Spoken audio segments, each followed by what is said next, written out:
আজ তো tissue paper holder বানাতে গিয়ে একটা বেশ চ্যালেঞ্জিং এর মুখে পড়তে হলো। একটা কার্ডবোর্ড নিয়ে সুন্দরভাবে কার্ডবোর্ডটাকে কেটে নিলাম। কার্ডবোর্ড ছাড়াও অন্যভাবেও বানানো যায়, যেহেতু আমার কাছে কার্ডবোর্ড ছিল তাই আমি এটার উপরই করছি। বিভিন্ন ধরনের শেপ দিয়ে কার্ডবোর্ডটাকে কেটে নিলাম। দুটো ফুলের আকৃতি করলাম, এরকম দুটো রাউন্ড শেপ আর সরু মতো একটা শেপ দিয়ে নিলাম।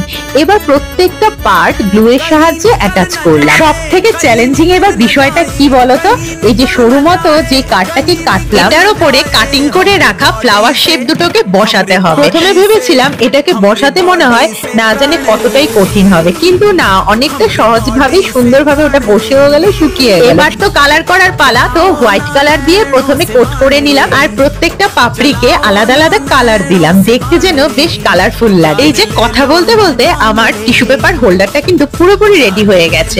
আমি তো আমার প্রত্যেকটা টিস্যু পেপার এটার মধ্যেই গুছিয়ে রাখলাম। তোমরাই বলো কেমন হয়েছে।